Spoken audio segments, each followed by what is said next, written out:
out there and do your own investigation. So I'm gonna point out certain things, not really tease nobody. We're not into any teasing thing, but we're gonna give you some of the basic information. But we're gonna speak to you as though you already know. You understand? Speak to you as you already know, but we're gonna give you the wherewithal that you need so you can go and investigate. If you can look at the descriptions, our descriptions, or something in the video will give you, just be wise as a serpent, harmless as a dove, and you'll pick up on it. All right. The first Christian king, or rather, the first Christian emperor. Who was the first Christian emperor? Let's begin off like that. Who was the first Christian emperor? Most folks that are under white supremacy and the whitewashed lies and counterfeit Christianity, they would tell you that the first Christian emperor was Constantine. Constantine, right? That's a lie. Maybe he was the first European Christian emperor. If you want to categorize it like that, that makes a little bit more sense. You understand? Constantine, the first European Christian emperor. But if you want to say who was the first Christian emperor in the world, you understand? And don't play this known world. They like to do this in the known world as though we're unknown. You understand? No. To us, y'all are unknown in Europe. So actually, we could both play that game. But the time is late for game playing. We have to get to the truth. You understand? So who was the first Christian emperor in the world? How many of y'all know? You know who the first Christian emperor in the world was? Some people, huh? Constantine. Okay, I just said Constantine wasn't, but that's who most people will say. But actually, Emperor Ezana, King Ezana of Ethiopia, was the first Christian emperor in the world. We're talking about in the whole entire Christian world.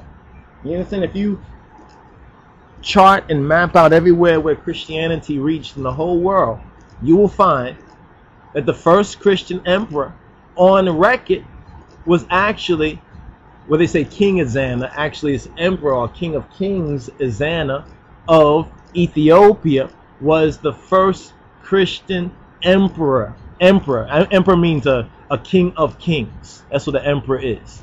In Rome, they call an emperor a Caesar or a Caesar or a Kaiser. You understand? That's what a Kaiser and Tsar, like the Tsar of Russia, all comes out of that stem, out of that seed. You understand? Out of that European seed and everything. So the first Christian emperor in the whole world actually was an Ethiopian, was a African, was King Ezana, King of King Ezana of Ethiopia. He was not just a king, but he was a king of other kings. So there's many tribes and other peoples and kingdoms that King Ezana ruled over. Thus, he was a legitimate, a real king of kings, not due to clever rewriting of history as has been going on like in Europe and everything. You hear about Constantine, he saw this vision, and in this sign you will conquer, so forth and so on. All these kind of fairy tales they've spun off, and movies and other people continue to lie about Constantine the first. He even, there's a question about him even whether he was actually a Christian. You understand? I mean, this is what's so interesting. You understand whether he was even a Christian, and the facts and evidence has come out to prove that Constantine may have not even been a Christian during his whole entire life. But if you want to believe the fairy tale, you can believe the fairy tale that Constantine was the first Christian emperor, but that's a lie. If you want the truth, then the truth is that King Ezana of Ethiopia was the first emperor, Christian emperor in the entire civilized world.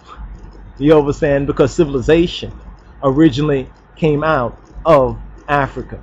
And we could say Ethiopia, but that's a big question right there. What do we really mean by Ethiopia? If you look at the artificial borders of Ethiopia, well, nah.